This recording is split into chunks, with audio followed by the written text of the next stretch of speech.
გამარჯობა, ეთერშია კურიერი 6 საათზე ახალ ამბებს კურიერის გუნდთან ერთად მე კესო ქაფიანიძე გაგაცნობთ. ლომჯარია პიტერ ფიშერს შეხვდა ინფორმაციას ტელეკომპანია იმედი ავრცელებს, რომლის მიხედვითაც ლომჯარია გერმანიის საელჩოში იმყოფებოდა. განხილვის მთავარი თემა საქართველოს მოქალაქეებისთვის ვიზების შეჩერების საკითხი იყო. მედია ასევე იუწყება, რომ ცნობილია თავად გერმანიის ელჩის პოზიცია ამ მოთხოვნაზე. დიპლომატი ეთანხმება ყოფილი სახალხო დამცველის პოზიციას, თუმცა ფიქრობს, რომ უნდა დაელოდონ მომდევნო პერიოდს, როდესაც შეიძლება რაღაც მოხდეს, რაც რადიკალურად შეცვლის სიტუაციას და ვიზის თემაც შეიძლება ჩაიგაროს. კონკრეტულად რას გულისხმობდა დიპლომატი და რა იყო საუბრის თემა ამის გარკვევას კურიერი ნინო ლომჯარიასთან ცდილობდა, თუმცა ყოფილი სახალხო დამცველი არც სატელეფონო ზარებს და არც შეტყობინებებს არ პასუხობდა. მან შენობა გავრცელებული ინფორმაციით საელჩოს მანქანითვე დატოვა. მოგვიანებით ლომჯარიამ სოციალურ ქსელში სტატუსი გამოაქვეყნა, სადაც საუბრის შინაარსი უარყო. ამის შემდეგ კი კურიერის შეკითხვას წერილობით უპასუხა და განაცხადა, რომ გამოგონილია, რომ ის პარტიების წარმომადგენლებთან ერთად იმყოფებოდა ელჩთან.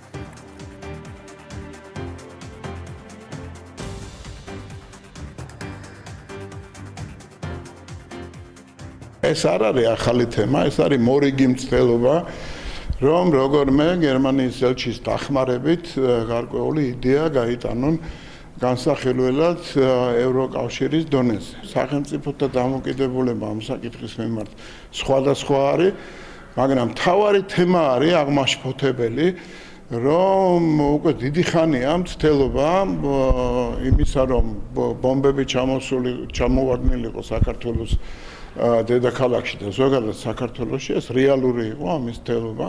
დღესაც გრძელდება ამაზე მუშაობა. დიდი ხანია, მიდის იმაზე ლაპარაკი, რომ ხალხი უნდა დაისაჯოს. ნებისმიერი ადამიანი უნდა დაისაჯოს, ვინც ლომჯარიას და ლომჯარიებს ხარს უჭერს იმას ვიზები ექნებათ და ადამიანები, ვინც ხმა მისცა ქართულ ოცნებას, ისინი უნდა იყვნენ დასჯელი, მაგრამ ყველა ერთ დიდ ქვაბში უნდა მოიხარშოს. თუ კი საქართველოში ხალხი, საზოგადოება არ გაღიზიანდება და არ იქნება ნეგატიური განწყობა ხელისუფლების მიმართ, ისინი ვერ შეძლებენ ხელისუფლებაში მოსვლას. ესაა მათ ერთ-ერთი მთავარი სამოქმედო გეგმა. რევოლუციურ გზას ამუშავებენ ახლა და ამ საკითხებზე არის საუბარი გერმანიის ელჩთან, რომელიც აღმოჩნდა, რომ ყველაზე დიდი მხარდამჭერია პოლიტიკური, ფინანსური მხარდამჭერია ამ ექსტრემისტული ჯგუფების. ევროკომისიამ დღეს ქართული დიპლომატიური, სამსახურეობრივი და ოფიციალური პასპორტების მფლობელებს უვიზო მიმოსვლა შეუჩერა. ინფორმაცია ევროკავშირის ოფიციალურ ვებგვერდზეა გამოქვეყნებული. კომისია განმარტავს, რომ ვიზების ლიბერალიზაციის მიზანია ხალხთა შორის კონტაქტების ხელშეწყობა და საერთო ღირებულებების, მათ შორის ადამიანის უფლებებისა და დემოკრატიული პრინციპების პატივისცემის ხელშეწყობა. პრესრელისში ასევე ნათქვამია, რომ კომისია მიიღო სახელმძღვანელო პრინციპები წევრი სახელმწიფოების მესაზღვრეებისთვის, რათა მათ გადაწყვეტილება ეფექტურად განხორციელებაში დაეხმაროს. ქართულ ოცნებაში ევროკავშირის მხრიდან საქართველოს მიმართ შანტაჟსა და უსამართლო დამოკიდებულებაზე საუბრობენ. ჩვენ უკვე ერთი წელიწადია ვიცით, რომ ევროკავშირს შეჩერებული აქვს უვიზო მიმოსვლა დიპლომატიური პასპორტებისათვის. ახლა რაღაცნაირად 6 თვეში ერთხელ ან ესეთი პერიოდულობით ამ საკითხს მუდმივად აქტიურობენ ხოლმე ახლიდან რა. ერთი რამე ნათელი არის, რომ მათ დიპლომატიური პასპორტის უვიზო რეჟიმი შემოიღეს სწორედ მაშინ, როდესაც აპოგეას აღწევდა ნაციონალური მოძრაობის, ასე ვთქვათ, სისასტიკე, მაგრამ ეს მათთვის მაშინ მისაღები იყო და დღეს, როდესაც საქართველოს თავის სუვერენიტეტს და დემოკრატიას იცავს, ეს მათთვის მიუღებელია და ცდილობენ, რომ დიპლომატიური პასპორტის შეზღუდვით რაღაცნაირად ერთგვარი ზეწოლა მოახდინონ საქართველოს ხელისუფლებაზე. მარტა კოსი აცხადებს, რომ უკრაინა 2027 წლისთვის ბლოკის წევრი ვერ გახდება. ევროკომისარმა გაფართოების საკითხებში ინტერვიუ ბლუმბერგს მისცა. პოლიტიკოს ინფორმაციით კი ევროკავშირის წევრი ქვეყნების ელჩებმა ევროკომისიის წარმომადგენელს ნათლად განუცხადეს, რომ ისინი არ უჭერენ მხარს უკრაინის ევროკავშირში გაწევრიანების დაჩქარებულ ფორმატს. ევროკავშირის გაფართოების ხელმძღვანელმა განაცხადა, რომ დესტაბილიზებული მსოფლიო უკრაინის წევრობის პროცესის დასაჩქარებლად ახალ წესებს მოითხოვს. მან დაადასტურა, რომ არსებული პროცედურების პირობებში უკრაინა 2027 წლისთვის დასახულ მიზანს ვერ მიაღწევს. ევროკავშირში გაწევრიანების მრავალწლიანი პროცესის გადახედვის მცდელობა ბოლო კვირებში განსაკუთრებით აქტუალური მას შემდეგ გახდა, რაც ევროკომისიის პრეზიდენტმა ურსულა ფონ დერ ლაიენმა უკრაინას აცნობა, რომ ვერ აიღებდა ვალდებულებას ომით დაზარალებული ქვეყნის 2027 წლისთვის გაწევრიანებაზე. ამ საკითხმა ევროკავშირის ქვეყნები ორად გაყო. ინფორმირებული წყაროების თანახმად, რამდენიმე სახელმწიფო, მათ შორის გერმანია, წევრობის მოთხოვნების შემსუბუქების წინააღმდეგ გამოდის. უკრაინის გაწევრიანებას ასევე დიდი ხანია ეწინააღმდეგება უნგრეთი. სცენარი ყველამ წინასწარ იცოდა და ვინც ამას პირდებოდა, რა თქმა უნდა, ის იყო დღეს კარგად ჩანს, რომ ის იყო ჩვეულებრივ მათყუარებით. ცდილობდნენ კიდევ ერთხელ გაბრუებას, მოტყუებას უკრაინული საზოგადოების თუ ხელმძღვანელობის და ამ დაპირებების საფუძველზე შესაბამისი საომარი გადაწყვეტილებების მიღების წახალისებას. ამ დღეს ეს ყველაფერი ნათელია და ვინც მათთან ერთად საქართველოსშიც და ქართველებსაც მოუწოდებდნენ, რომ ჩართულიყვნენ ამ დაპირისპირებაში, იმიტომ რომ უკრაინას როგორც უკრაინელებს, ასევე ჩვენს გვერდში დაგვიდგებოდნენ ამ პროცესში, ყველამ დაინახა, რომ ეს არის ჩვეულებრივი ტყუილი და ყველამ დაინახა, რომ ჩვენი პოლიტიკა იყო სწორი. ის რომ არა ემოციებით ამჩატებულად მიგვეღო რაღაც ნაჩქარევი გადაწყვეტილებები, არამედ ნაბიჯ, გეგმაზომიერად ჩვენი გეგმა განვახორციელოთ და მოვემზადოთ სტრატეგიულად ევროკავშირის გაწევრიანებისთვის, თუ ოდესმე ევროკავშირიც იქნება ამ ტიპის გაფართოებისთვის მზად. სახელმწიფოს წინააღმდეგ მიმართული მორიგი ქმედება. ახლო აღმოსავლეთში მიმდინარე მოვლენების ფონზე მმართველი გუნდი ქვეყნის წინააღმდეგ ორგანიზებულ კამპანიაზე საუბრობს. საქართველოში ირანის გავლენის ინფრასტრუქტურა ფართოვდება. ამ შინაარსის კვლევა ამჯერად ჰადსონის ინსტიტუტმა გამოაქვეყნა. კვლევის ავტორები არიან ჰადსონის ინსტიტუტის უფროსი მეცნიერი ლუკოფი და გიორგი კანდელაკი. კანდელაკი საბჭოთა წარსულის კვლევის ლაბორატორიის პროექტების მენეჯერია, მანამდე იყო ნაციონალური მოძრაობის, შემდეგ კი ევროპული საქართველოს წევრი. პირველი შემთხვევა არ არის, როდესაც ჩვენ ხედავთ კონკრეტულ ადამიანებს ქვეყნის წინააღმდეგ რთულ საქმიანობაში არიან შემჩნეული.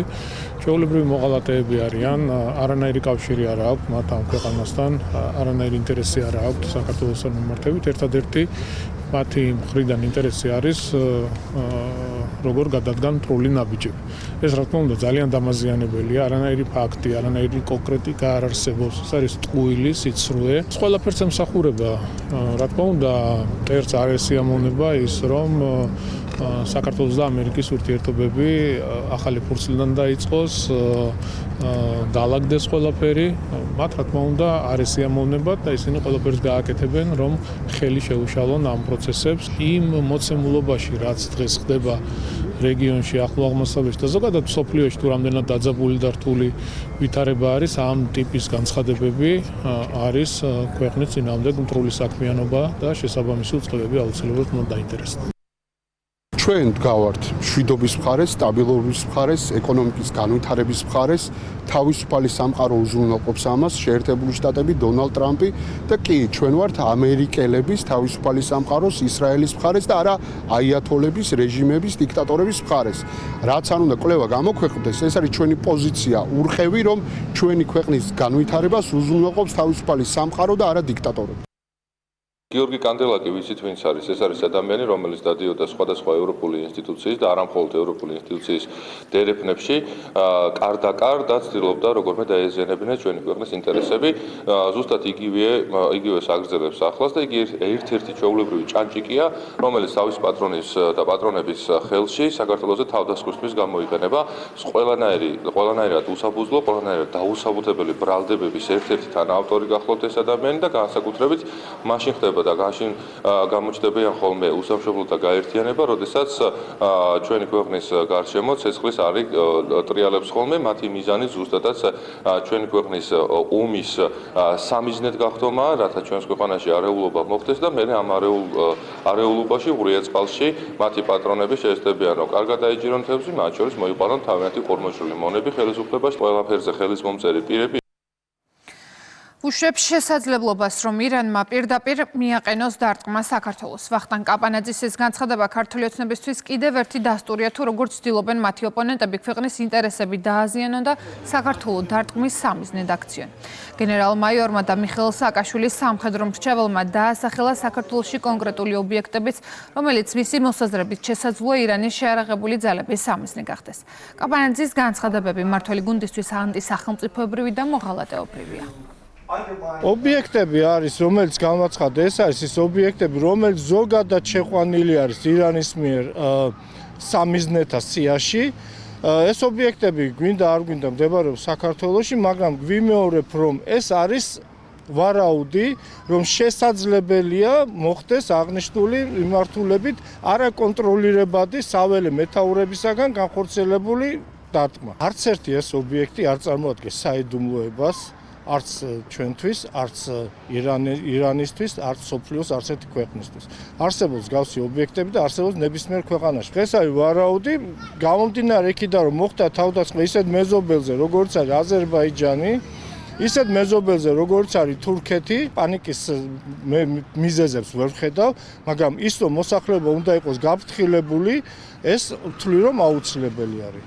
წარმოუდგენელია, როდესაც არის ადამიანი საქართველოს გენერალი და ამავდროულად საუბრობს სავარაუდო სამიზნეებზე საქართველოს ტერიტორიაზე, რომელიც შეიძლება გამოყენებული იყოს თავდასხმისათვის. შეუძლებელია, რომ ადამიანს უყვარდეს თავისი ქვეყანა და შემდეგ საუბრობდეს იმ სავარაუდო სულ წერტილებზე, სადაც შეიძლება თავდასხმა განხორციელდეს და განახორციელოს, ამას არ აქვს მნიშვნელობა, ვინ განახორციელებს. მაშინ, როდესაც ომის ქარცეცხლი ტრიალებს ჩვენი ქვეყნის გარშემო, ამ პერიოდში, როდესაც კონკრეტულად აირჩევ რომელიმე მხარეს, აპრიორი აღმოჩნდები ჩათრეული ომში, რასაც ჩვენ არ ვაკეთებ და ამიტომაც არის მნიშვნელოვანი ფრთხილი, მოზომილი განაბიჯების გადადგმა. მთელი აგენტურა ჩართულია დეზინფორმაციაში ქვეყნის წინა. ეს ადამიანები ვერ იტანენ მშვიდობას, აგრესია აქვთ მშვიდობის მიმართ. მე მგონია, რომ დღეს საზოგადოება კიდევ უფრო კარგად აფასებს და ხედავს ამ უსამშობლო ადამიანებმა რა იკადრეს და რა გააკეთეს 2008 წელს. ვისი დაკვეთით მოქმედებდნენ, ვისი დავალებით მოქმედებდნენ და რამხელა უბედურება მოუტანეს ქვეყანას. შესაბამისად ის განცხადებები, რასაც ვისმენთ ჩვენ, მხოლოდ და მხოლოდ მიმართულია ქვეყნის წინააღმდეგ, ამიტომ ძალიან დიდი სიფრთხილე მართებს და რა თქმა უნდა გავაგრძელოთ იმ პოლიტიკის განხორციელება, რაც პირველ რიგში ჩვენი ქვეყნისთვის არის მნიშვნელოვანი. ისრაელის თავდაცვის ძალების განცხადებით 50-მდე გამანადგურებელმა თეირანის ცენტრში სამთავრობო კომპლექსის ქვეშ მდებარე აიათოლა ალი ხამენეის მიწისქვეშა ბუნკერი გაანადგურა. მაღალი სიზუსტის იერიში ინფრასტრუქტურაზე განხორციელდა, რომელსაც ირანის ხელმძღვანელობა აუღებელ ობიექტად მიიჩნევდა. პარალელურად ისრაელის თავდაცვის ძალებმა თეირანზე საჰაერო დარტყმების ახალი მე-15 ტალღა დაიწყეს.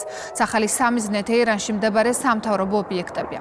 მანამდე საჰაერო განგაში იყო თელ-ავივში. ირანის იერიშების შედეგად დაზიანებულია ინფრასტრუქტურა. ექსპერტების შეფასებით ირანის წინააღმდეგ მიმდინარე ოპერაცია ეპიკური რისხვის დანახარჯებმა შეარაღებული დაპირისპირების პირველ 100 საათში 3 მილიარდ 720 მილიონი დოლარი შეადგინა.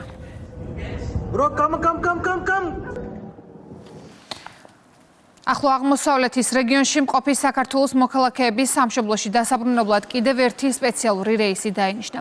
ამის შესახებ ინფორმაციას საგარეო საქმეთა სამინისტრო ავრცელებს. სპეციალური რეისი ხვალ 23 საათზე მასკატიდან თბილისის მიმართულებით განხორციელდება. მოქალაქეებმა საქართველოს შესაბამის საელჩოებს უნდა მიმართონ.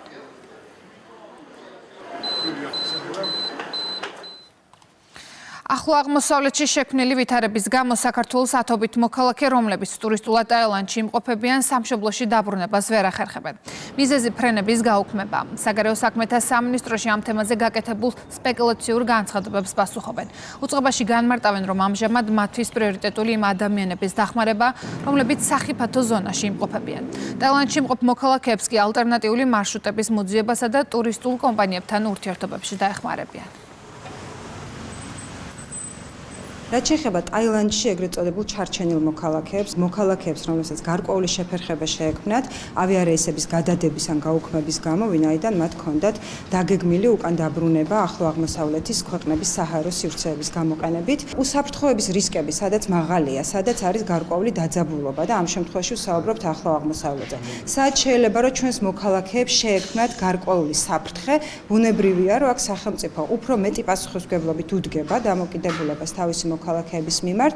იქ იმ ქვეყნებში, სადაც ჩვენი მოქალაქეები იმყოფებიან, ამ შემთხვევაში ტაილანდში, უსაფრთხოების რისკი არ არსებობს. ის ქვეყნები, სადაც საჰაერო სივრცე გახსნილია და სადაც არსებობს უამრავი სხვა შესაძლებლობა მათი უკან დაბრუნების, რა თქმა უნდა, ეს არის თავიდან ბოლომდე დამოკიდებული კიდევ ერთხელ ავიაკომპანიებზე, ტურისტულ სააგენტოებზე, რომელსაც ჩვენ ვემუშავებით, კიდევ ერთხელ ადვოკატირებას უწევთ ჩვენს მოქალაქეებს, რომ მათი უფლებები იყოს დაცული და მაქსიმალურად ვთავაზობთ მიმართულებებს, საიდან შეიძლება რომ ისინი უსაფრთხოდ დაბრუნდნენ ქვეყანაში. საქართველოს პრემიერ-მინისტრი ირაკლი კობახიძე აზიის განვითარების ბანკის პრეზიდენტს შეხვდა. საუბარი შეეხო საქართველოს მთავრობასა და ADB-ს შორის თანამშრომლობას. ხაზი გაესვა აზიის განვითარების ბანკის, როგორც საქართველოს ერთ-ერთი ყველაზე საიმედო პარტნიორის მხარდაჭერის მნიშვნელობას საქართველოს ეკონომიკის სექტორში. აღინიშნა, რომ ADB-ს ინვესტიცია როგორც საჯარო, ისე კერძო სექტორში $5 მილიარდ აჭარბებს და უზრუნველყოფს პროგრამების დაფინანსებას, რომლებიც მიზნად ისახავს ტურიზმის ინფრასტრუქტურის, წყალმომარაგების, სატრანსპორტო კავშირის, ენერგეტიკის, რეგიონული და მუნიციპალური სექტორის განვითარებას. მოხარული ვარ, რომ საქართველოში მასპინძლობ აზიის განვითარების ბანკის პრეზიდენტს მასატო კანდას. შეხვედრაზე განვიხილეთ ჩვენი მჭიდრო თანამშრომლობა და აზიის განვითარების ბანკის ჩართულობა ჩვენი ეკონომიკის ძირითად სექტორებში. ამ საერთაშორისო საფინანსო ინსტიტუტის საინვესტიციო პორტფოლი $5 მილიარდ აღემატება. თბილისში აზიის განვითარების ბანკის ახალი წარმომადგენლობის გახსნა კიდევ უფრო გააძლიერებს ჩვენს პარტნიორობას და ახალ შესაძლებლობებს შექმნის ინვესტიციებისა და განვითარებისთვის. ძალიან ნაყოფიერი შეხვედრა მქონდა საქართველოს პრემიერ-მინისტრთან აზიის განვითარების ბანკსა და საქართველოს პარტნიორობის შესახებ. ქვეყნის მოსახლეობის ცხოვრების ხარისხის გაუმჯობესება და ეკონომიკური განვითარების მხარდაჭერა აზიის განვითარების ბანკის პრიორიტეტია. საქართველოს პრემიერ-მინისტრს მიულოცე ძლიერი მაკროეკონომიკური პარამეტრები და რიკოთის მონაკვეთის მშენებლობის დასრულება. ეს არის საოცარი პროექტი, რომელიც მხარს უჭერს რეგიონულ დაკავშირებადობას. განვიხილეთ შუა და ერეფანში აზიის განვითარების ბანკის მონაწილეობა, ვისაუბრეთ აეროპორტების განახლებისა და ტურიზმის სფეროს განვითარებაზე, კრიტიკული მნიშვნელობის ინფრასტრუქტურის განვითარებისა და კერძო სექტორში ინვესტირების გზით გავაგრძელებთ საქართველოს ამბიციის მხარდაჭერას, იყოს აზიისა და ევროპის დამაკავშირებელი რეგიონული კარიბჭე. საქართველოს საპარლამენტო დელეგაციის ვიზიტი შეერთებულ შტატებში გრძელდება. როგორ უნდა განახლდეს საქართველოსა და შეერთებულ შტატებს შორის სტრატეგიული პარტნიორობა. ეს არის ის მთავარი საკითხი, რომელიც ორმხრივი შეხვედრების დროს განიხილება. უკვე შედგა შეხვედრები თეთრსახლში, სახელმწიფო დეპარტამენტში, კონგრესსა და სენატში. ბოლო ღონისძიება, რომელშიც დელეგაციამ მონაწილეობა მიიღო სუვერენულ ერთა სამიტია. ენერგეტიკული დამოუკიდებლობის პანელზე სიტყვით გამოვიდა დელეგაციის ხელმძღვანელი. უშუალოდ თემატური საკითხების გარდა ნიკოლოზ სამხარაძემ აქცენტი მიმდინარე მოვლენებთან დაკავშირებითაც გააკეთა. ჰქონდა შესაძლებლობა რომ გავსაუბრებოდით 5 კონგრესმენს, ძირითადად საგარეო ურთიერთობათა კომიტეტის წევრებს. ჩვენ ბოლო შეხვედრა ჰქონდა კიცელთან, რომელიც არის ევროპის ქვეკომიტეტის თავმჯდომარე და ასევე დღის განმავლობაში ჰქონდა შეხვედრები რენდი ფაინთან, მაიკ ტერნერთან, რაიან ზინკესთან და ანა პავლინა ლუნასთან. ძირითადად უსაფრთხოების საკითხებს შევეხეთ, ჩვენს რეგიონში მიმდინარე მოვლენებს, ოკუპაციის საკითხს. ასევე მივიღეთ ინფორმაცია კონგრესმენებისგან ირანში მიმდინარე მოვლენებზე და მათ შეფასებაზე და კონგრესმენები ასევე დაინტერესდნენ შუა და ერეფნის განვითარების საკითხით და საქართველოს როლით შუა და ერეფანში. სრულიად შეცვლილია ის რიტორიკა, რომელსაც ჩვენ წინა ადმინისტრაციის პერიოდში ვიღებდით. ძალიან პრაგმატული არის ჩვენი შეხვედრები, ეს ეხება უშუალოდ საქართველოსა და ამერიკის შეერთებულ შტატებს შორის სტრატეგიული თანამშრომლობის არათუ აღდგენას, არამედ თვისობრივ გაუმჯობესებას, სრულიად ახალი ფურცლიდან დაწყებას. ადმინისტრაცია არის ძალიან პრაგმატული, ეს უშუალოდ გამოიხატება ჩვენი ქვეყნის რეგიონის როგორც ეკონომიკური მიმართულების და ეკონომიკური თანამშრომლობის მიმართულებით განხილვაში. ამერიკის წინა ადმინისტრაციის მხრიდან ინვესტიციები ხდებოდა არა მხოლოდ ფსევდოლიბერალურ ღირებულებების პროპაგანდაში, არამედ მათი რესურსები ხმარდებოდა ჩვენს ქვეყანაში ძალადობრივი გზით ხელისუფლების შეცვლას. დღეს ვხედავთ, რომ ამ ადმინისტრაციაში სრულად შეცვლილია ეს განწყობები. ჩვენ ხაზი გავუსვით იმ გარემოებას, რომ საქართველოს ტერიტორიების 20% ოკუპირებულია და აქედან გამომდინარე არის საფრთხეები ქვეყნის უსაფრთხოებისა და სტაბილურობის წინაშე, მით უმეტეს იმ გარემოებაში, როდესაც სოფლიო ფაქტობრივად ცეცხლის ალში არის გახვეული. ასევე ხაზი გაესვა იმ ღირებულებით ერთობას, რომელიც საქართველოსა და ამერიკის შეერთებული შტატების ამჟამინდელ ხელისუფლებას აქვს და მნიშვნელოვანი ყურადღება დაეთმო მომავალი ეკონომიკური ერთობლივი პროექტების განვითარების საკითხს, რომელიც არის კარგი საერთო ინტერესების განვითარებისათვის, რომელმაც საფუძველი უნდა ჩაუყაროს უფრო მტკიცე პოლიტიკურ ურთიერთობებს, რომლის ჩამოყალიბება თანდათან უფრო და უფრო რეალურ კონტურებს იძენს. უკრაინის პრეზიდენტის მუქარა ნატოს წევრი ქვეყნის ლიდერს. ზელენსკის განცხადებით, თუ უნგრეთი უკრაინასთვის ევროკავშირის დახმარებას დაბლოკავს, მაშინ ორბანის მისამართს უკრაინის შეერაღებულ ძალებს მისცემს. პასუხად უნგრეთის პრემიერ-მინისტრი ამბობს, რომ ვერანაირი მუქარა მათ შორის სიცოცხლისთვის საშიშიც კი გადაწყვეტილებას ვერ შეაცვლევინებს. მანამდე ვიქტორ ორბანმა განაცხადა, რომ უკრაინას აიძულებს უნგრეთისთვის დრუჟბას ნავთობსადენით ნავთობის მიწოდება განაახლოს. ვიმედოვნებთ, რომ ევროკავშირში ერთი ადამიანი 90 მილიარდიდან პირველ ტრანშს არ დაბლოკავს და უკრაინელ სამხედროებს იარაღი ექნებათ. წინააღმდეგ შემთხვევაში ამ ადამიანის მისამართ ჩვენ შეიარაღებულ ძალებს, ჩვენს ბიჭებს მივცემ და მას დაურეკონ და მისთვის გასაგებ ენაზე ესაუბრონ. ფიქრობ, აქ საუბარი არა ჩემზე, არამედ უნგრეთზეა. მართლაც მწვავე სიტუაციაა, რადგან უკრაინელებმა უნგრეთი ნავთობის ბლოკადაში მოაქციეს. ეს ბლოკადა ნებისმიერ ფასად უნდა გავარღვიოთ. ამ საკითხზე უკრაინელებთან შეთანხმება შეუძლებელია, რადგან ისინი შანტაჟს მიმართავენ და ჩვენს იძულებას ცდილობენ. ჩვენ კი გვინდა დავანახოთ, რომ უნგრეთის დაშანტაჟება და იძულება შეუძლებელია. ყველა შესაძლო პოლიტიკურ რესურსს მივმართავ უნგრული ოჯახების კეთილდღეობის დასაცავად. თუ უკრაინულ შანტაჟს საკადრისად არ დაუპირისპირდებით, ამის ფას უნგრელი ხალხი გადაიხდის. ვერანაირი მუქარა, მათ შორის სიცოცხლისათვის საშიშიც კი ამ გზიდან ვერ დაგვახევინებს. უკრაინის პრეზიდენტის მუქარას ქართულ ოცნებაში კრიტიკულად აფასებენ. მართველი გუნდისთვის მიუღებელი და შემაშფოთებელია, როცა ომში მყოფი ქვეყანა ნატოს წევრი სახელმწიფოს ლიდერს ლიკვიდაციით ემუქრება. რა თქმა უნდა, გამოუგნებელია, როდესაც ნატოს წევრი სახელმწიფოს ლიდერებს ემუქრებიან ფიზიკური ანგარიშსწორებით, სიცოცხლის მოსპობით, ეს არის დამარცხებული სახელმწიფოს ლიდერის განწირული ნაბიჯები და განწირული განცხადებები. როდესაც ხედავს, რომ გაწირა, ყველამ გაწირა, ვინც აქამდე ეფიცებოდა, ცრუდაპირებებით აბრუებდნენ უკრაინელებს, რომ გვერდში დაუდგებოდნენ, იარაღს მისცემდნენ, მაქსიმალურად მათთან ერთად იომებდნენ, ნატოში გააწევრიანებდნენ, ევროკავშირში გააწევრიანებდნენ, ეს დაპირებები აღმოჩნდა ცრუ დაპირებები და მხოლოდ იმისთვის, რომ გაებრუებინათ უკრაინელები, რომ ეს ომი გახანგრძლივებულიყო რაც შეიძლება დიდხანს. ეს განცხადებები სწორედ ამ კონტექსტში უნდა დავინახოთ, მაგრამ კიდევ ერთხელ, რა მძიმეც არ უნდა იყოს უკრაინაში მდგომარეობა, როგორი რთულიც არ უნდა იყოს ეს ვითარება, რა თქმა უნდა, სხვა სახელმწიფოს ლიდერზე მის სიცოცხლის მოსპობით მუქარა, ეს მაინც არის მინიმუმ აღმაშფოთებელი და მაქსიმუმ მიუღებელი. როდესაც შენ სხვა ქვეყნის ლიდერზე მუქრები, თან ამბობ, რომ იმ ქვეყნის ხალხის ნაცვლად შენ უნდა მიიღო გადაწყვეტილება, ვინ მოვა იქ ხელისუფლებაში, ამ შემთხვევაში უნგრეთში.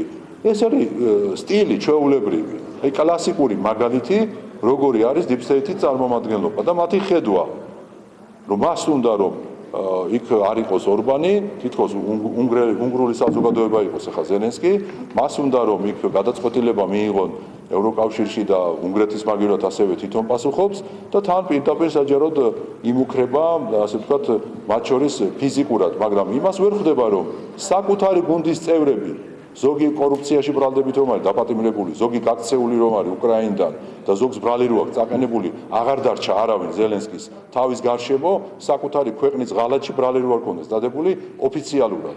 და კიდე იცლის ეს ადამიანი სხვა ქვეყანაში რომ ჩაერიოს პოლიტიკაში. კომუნიკაციების კომისია ტელემაუწყებლებთან დაკავშირებით განცხადებას ავრცელებს. ტექსტში წერია, რომ გაერთიანებული სამეფოს მიერ ორი ქართული ტელეკომპანიის წინააღმდეგ მიღებული გადაწყვეტილება, რომელთაგან ერთ-ერთი საქართველოში ყველაზე მაღალ რეიტინგული მაუწყებელია, მიმართულია როგორც მასობრივი ინფორმაციის საშუალებებს შორის სამართლიანი კონკურენციის შეზღუდვისკენ, ისე ჟურნალისტების პროფესიული საქმიანობის შეფარხებისკენ. რამაც საფრთხე შეიძლება შეუქმნას მედია პლურალიზმსა და სიტყვის თავისუფლებას ქვეყანაში. ზემო აღნიშნულის გათვალისწინებითა და მედია გარემოში არსებული გამოწვევების ანალიზის საფუძველზე აუცილებლად მიგვაჩნია მომდევნო კვირიდან კომისიამ პრაქტიკაში ამოქმედოს მაუწყებლობის შესახებ კანონითა და მაუწყებელთა ქცევის კოდექსით დადგენილი ნორმები, რათა მაუწყებელთა ობიექტურობა სათანადო პროცედურის საფუძველზე და მაღალი სამართლებრივი სტანდარტით შეფასდეს. წერია კომკომის განცხადებაში.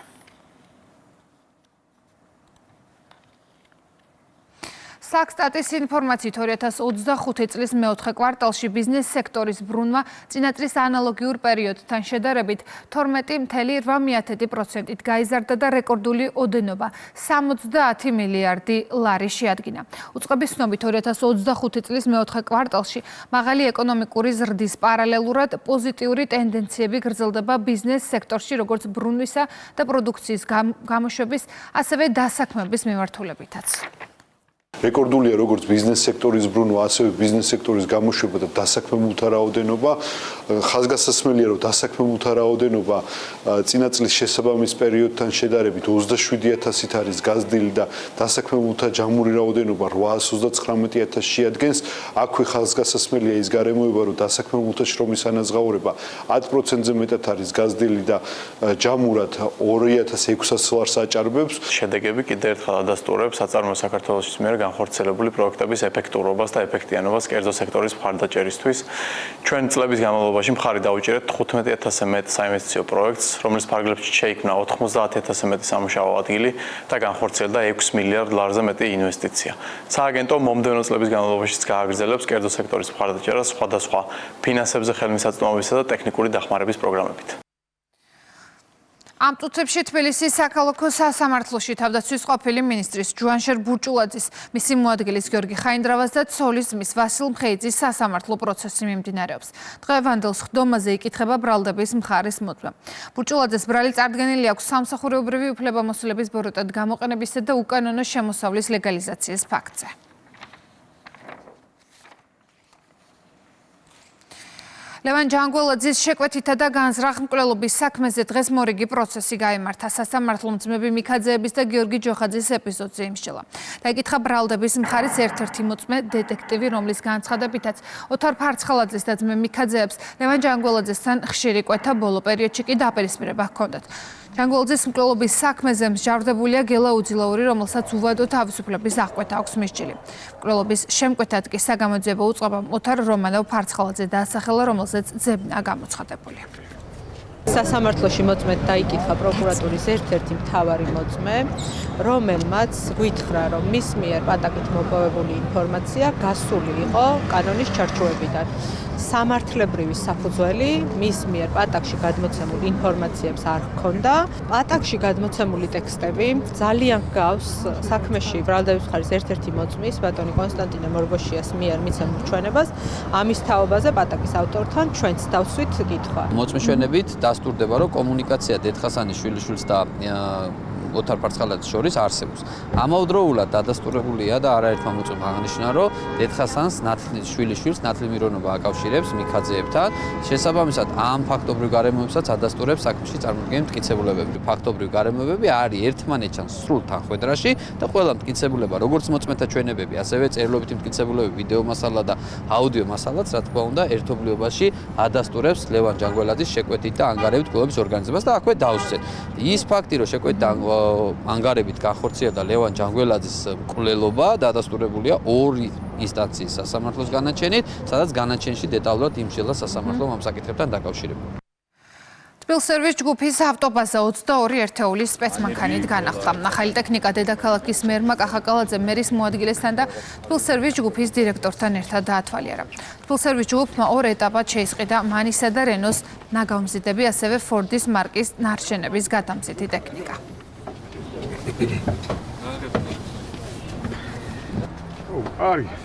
ძალიან მნიშვნელოვანია ნარჩენების დროულად ეფექტურად გატანა. ქალაქი ყოველთვის უნდა იყოს სუფთა, ყოველთვის უნდა იყოს მოწესრიგებული. ამაში რა თქმა უნდა განსაკუთრებული როლი აქვს შესაბამის ტექნიკის არსებობას, მის განახლებას.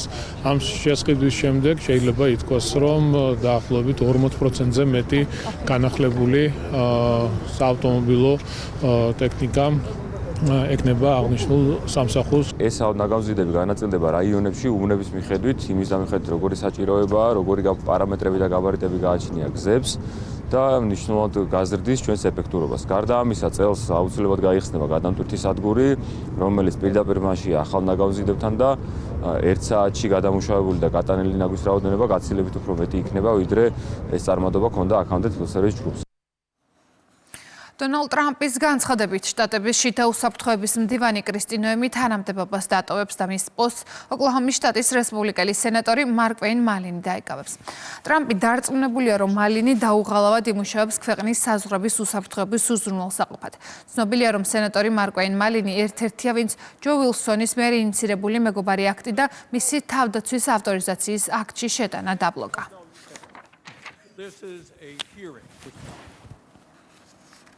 დიდ ბრიტანეთში ლეიბორის დეპუტატ ჯოანი რეიც უფლებამოსილებას შეუჩერდა. მისი მეუღლე ჩინეთის სასარგებლო ჯაშუშობის ბრალდებით დააკავეს. ინფორმაციას Sky News-ი ავრცელებს. ტელეარხის ცნობით რეიდმა საკუთარი ნებით თქვა უარი ლეიბორისტულ პარტიაში საქმიანობაზე და შთამოკვლევის დასრულებამდე საპარლამენტო მუშაობაშიც არ მიიღებს მონაწილეობას. გავრცელებული ინფორმაციით დეპუტატის მეუღლე დევიდ ტეილორი ერთ-ერთია სამ პირს შორის, რომლებიც ოთხშაბათს უცხოური სადაზვერვო სამსახურის დახმარების ბრალდებით დააკავეს. თავად ტეილორი წარდგენილ ბრალდებებს უარყოფს.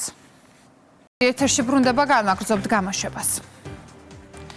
კულტურის მინისტრი თინათინ რუხაძე კორნელი კიკერიძის სახელობის ხელნაწერთა ეროვნულ ცენტრს ესტუმრა. მინისტრმა ხელნაწერთა ცენტრის დირექტორთან ერთად დაათვალიერა საცავები, რესტავრაციისა და დიგიტალიზაციის ლაბორატორიები, ბიბლიოთეკა და მემორიალური მუზეუმ კაბინეტი. სამუშაო შეხვედრაზე ისაუბრეს კულტურის სამინისტროსა და ხელნაწერთა ცენტრის შორის სამომავლო თანამშრომლობაზე. განიხილეს არსებული გამოწვევები და მათი გადაჭრის გზები.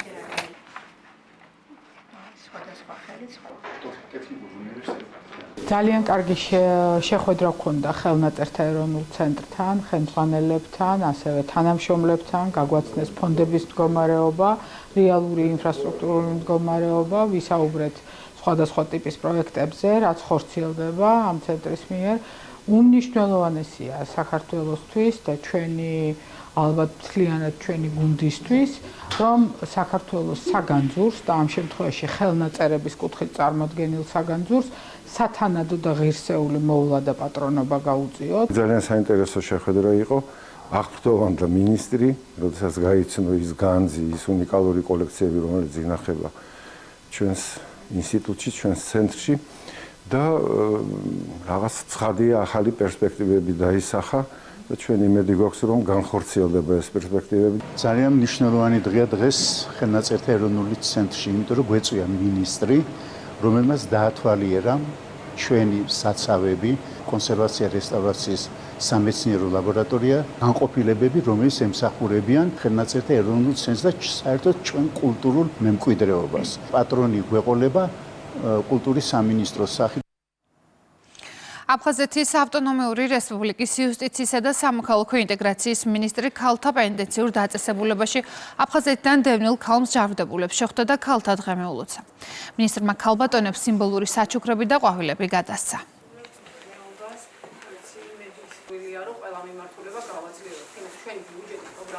მოვინახოთ დევნილი მსჯავრდებული ქალბატონები, მიულოცეთ მათ 8 მარტი აფხაზეთის მთავრობის მხარდაჭერით აფხაზეთის იუსტიციისა და სამოქალაქო ინტეგრაციის სამინისტრო არაერთ პროექტს გეგმავს, რომელიც ითვალისწინებს მსჯავრდებული ქალბატონების რესოციალიზაცია, რეაბილიტაციის მხარდაჭერას. დღეს ქალთა პენიტენციურ დაწესებულებაში აფხაზეთის მთავრობის წარმომადგენლები გვესტუმრენ.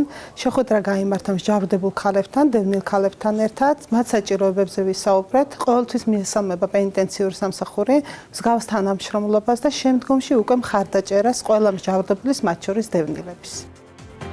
კურიერ 6-ზე დასრულებულია მე დღეს ამით გემშვიდობებით, ეთერს კი ვუთმობ სპორტს და ლაშა დვალიშვილს თქვენ კი შეგახსენებთ, რომ მეტი ინფორმაციისთვის ეწვიეთ ჩვენს ვებგვერდს რუსთავი 2.gr-დან დაასკანერეთ QR კოდი და შემოგვერდით რუსთავი 2-ის Facebook გვერდზე. ნახვამდის.